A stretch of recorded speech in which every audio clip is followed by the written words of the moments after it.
जय हिंद, वंदे मातरम। पिछले वीडियो में हमने जाना कि भारत का संविधान कैसे आगे बढ़ा और क्या क्या एक्ट हमारे यहाँ पारित हुए और कैसे कंपनी का शासन समाप्त होकर ब्रिटिश शासन आता है।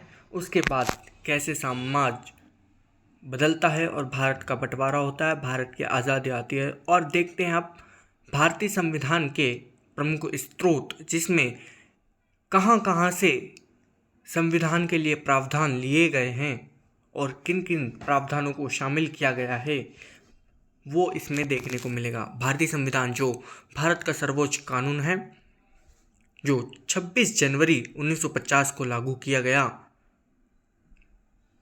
जिसके स्रोत कुछ इस प्रकार है, जिसमें हम देखेंगे भारत सरकार अधिनियम 1935 क्या था, ब्रिटिश संविधान, अमेरिका का संविधान, कनाडा का संविधान, ऑस्ट्रेलिया का संविधान, दक्षिण अफ्रीका का संविधान, फ्रांस का संविधान, रूस का संविधान, जर्मनी का संविधान। इन संविधानों से हमारे जो भारत का संविधान है उनमें क्या क्या लिए गए हैं, कौन कौन से प्रावधान लिए गए हैं, वो हम इस वीडियो के माध्यम से जानने का प्रयास करेंगे। भारत सरकार अधिनियम 1935 के तहत क्या लिया गया, संघीय ढांचा प्रणाली। संघीय ढांचा प्रणाली वो होती है जिसमें भारत दो केंद्रीय शक्तियों के माध्यम बटा हुआ होता है, जिसमें केंद्र शक्ति और राज्य शक्ति आती है, जिसमें केंद्र सरकार भी आती है और राज्य सरकार भी, अर्थात भारत राज्यों का संघ होगा। इस अधिनियम के तहत यह कहा गया। इसमें राज्यपाल का पद लिया गया। जो भारत सरकार अधिनियम 1935 में राज्यपाल का पद बताया गया था, वह इसमें लिया गया। जो राज्य का प्रमुख होता है, मुख्यमंत्री अलग होता है और राज्यपाल अलग होता है। न्यायपालिका और PSC यानी पब्लिक सर्विस कमीशन, इसके तहत लिया गया। प्रशासनिक ढांचा लिया गया 1935 के अधिनियम के तहत। अब ब्रिटेन के संविधान से क्या लिया गया, संसदीय शासन प्रणाली की व्यवस्था ली गई, जिसमें केंद्र सरकार और संसदीय शासन प्रणाली, जिसमें लोकसभा, राज्यसभा ये सब आते हैं। विधि का शासन लिया गया, उच्च सदन, निम्न सदन, ऊपर वाले में। विधि का शासन मतलब कानून के अंतर्गत शासन, यानी कि नागरिक कानून की दृष्टि में एक समान है। कानून बनाने की प्रक्रिया यहाँ से ली गई कि पहले किस सदन में पारित होगा कोई अधिवेशन, या फिर जो विधेयक आया है, अधिवेशन बिठाकर जो विधेयक आया है उस पर चर्चा करके उसको कानून कब बनाया जाएगा, वह बिल। एकल नागरिकता इससे ली गई है, राष्ट्रीयता एक होनी चाहिए। कैबिनेट प्रणाली यानी मंत्रिमंडल जो होता है वो। संसदीय विशेषाधिकार, संसद के विशेष अधिकारों को बताया गया। द्विसदनीय प्रणाली जिसमें 2 सदन होते हैं, उच्च सदन, निम्न सदन।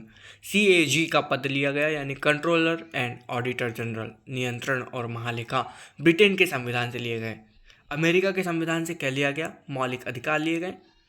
मौलिक अधिकार जो हमें दिए गए हैं, पहले 7 दिए गए थे, अब 6 कर दिए गए। संपत्ति का अधिकार हटा दिया गया 44 के संशोधन के अनुसार 1900। ठीक है।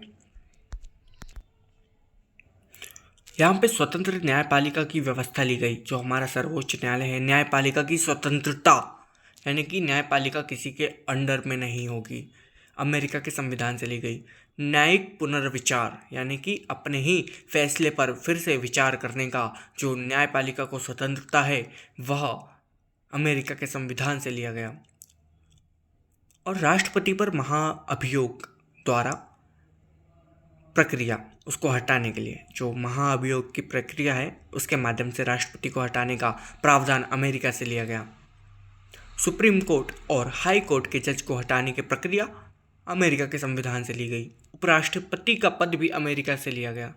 और प्रस्तावना, जो संविधान की प्रस्तावना है, वह भी अमेरिका के संविधान से ली गई। अब देखते हैं कनाडा के संविधान से क्या लिया गया। कनाडा के संविधान से संघीय व्यवस्था, जिसमें केंद्र शक्तिशाली होगा, यानी कि केंद्र की एकात्मक व्यवस्था, यानी कि कुछ जो विशेष परिस्थितियां होती है, जैसे किसी राज्य में आपातकाल लग गया तो वहां पर केंद्र शक्तिशाली होगा, वहां पर राष्ट्रपति शासन हो जाएगा। इस तरीके की मतलब व्यवस्थाएं ली गई। कहाँ से, कनाडा के संविधान से, यानी कि केंद्र को ज़्यादा शक्ति दी गई है। केंद्र वैसे भी शक्तिशाली है जो राज्य की शक्तियों को बंटवारा देता है। अवशिष्ट शक्तियाँ केंद्र के पास होगी, जो भी शक्तियाँ होंगी बची हुई वे केंद्र के पास होगी। जैसे यहाँ पर संघीय व्यवस्था है तो केंद्र सरकार है और राज्य सरकार है। केंद्र सरकार के अपने अलग विषय हैं और राज्य सरकार के अलग अपने विषय हैं, लेकिन कुछ विषय ऐसे हैं जो बचे जाते हैं वो केंद्र के पास होंगे। सुप्रीम कोर्ट की सलाहकारी शक्तियाँ और राज्यपाल की नियुक्ति ये सब कनाडा के संविधान से लिए गए। ऑस्ट्रेलिया के संविधान से क्या लिया गया? समवर्ती सूची ली गई। समवर्ती सूची जिसमें केंद्र और राज्य दोनों ही इस पर कानून या फिर कार्य कर सकते हैं। संसद की संयुक्त बैठक यानी कि संसद में जो भी एक साथ जो बैठक होती है दोनों सदन की, राज्यसभा लोकसभा, ये कंबाइंड जो सेशन होता है वो ऑस्ट्रेलिया के संविधान से लिए गए। आयरलैंड के संविधान से राज्य के नीति निर्देशक तत्व लिए गए। अब ये DPSP होते हैं राज्य के नीति निर्देशक तत्व जो सरकार को मार्गदर्शन देते हैं। सरकार को मानना नहीं मानना सरकार के ऊपर डिपेंड करता है, बट ये मार्गदर्शन देते हैं नीतियाँ बनाने में, सरकार को कार्य करने में। राष्ट्रपति के निर्वाचन की प्रक्रिया भी आयरलैंड के संविधान से ली गई। राज्यसभा के सदस्यों का नामांकन भी आयरलैंड के संविधान से लिया गया। जर्मनी के संविधान से वेमर कॉन्स्टिट्यूशन लिया गया, यानी आपातकाल के दौरान मौलिक अधिकारों का स्थगन, जिसमें अनुच्छेद 20 और 21 नहीं हटाए जा सकते, जो जीवन से संबंधित है। जीवन जीने के संबंधित, जीवन के लिए जो प्रमुख सुविधाएं होती हैं वे अनुच्छेद 21 के अनुसार बताया गया है। आपातकाल के दौरान ये अधिकार नहीं लिए जा सकते, बाकी अधिकार जो मौलिक अधिकार है उनको हटा दिया जाएगा। जर्मनी के संविधान से लिया गया। दक्षिण अफ्रीका का संविधान से क्या लिया गया? संवैधानिक संशोधन की प्रक्रिया, अनुच्छेद 368 के तहत संविधान में संशोधन, यानी कि उसमें हम सुधार भी कर सकते हैं। राज्यसभा के सदस्यों का निर्वाचन कहाँ से लिया गया? दक्षिण अफ्रीका के संविधान से। अब फ्रांस के संविधान से क्या लिया गया? गणतंत्र राज्य, यानी कि जो राष्ट्रपति का पद है वो फ्रांस से लिया गया, यानी कि रिपब्लिक होगा, गण होगा। स्वतंत्रता, समानता और बंधुत्व, जो फ्रांस में क्रांति हुई थी 1789 में, वहाँ से ये व्यवस्था ली गई। स्वतंत्रता, समानता और बंधुत्व की भावना को फ्रांस के संविधान से लिया गया। सोवियत संघ रूस के संविधान से मौलिक कर्तव्य लिए गए। भाग 4 क में अनुच्छेद 51 क तक जो मौलिक कर्तव्य हमें जो राष्ट्र के लिए करने चाहिए वे न्याय की व्यवस्था ली गई सोवियत संघ रूस से। तो ये था विभिन्न देशों के संविधानों से लिया गया जो प्रावधान है उनके बारे में। जय हिंद। अगले वीडियो में हम जानेंगे संविधान की अनुसूचियों के बारे में। वंदे मातरम।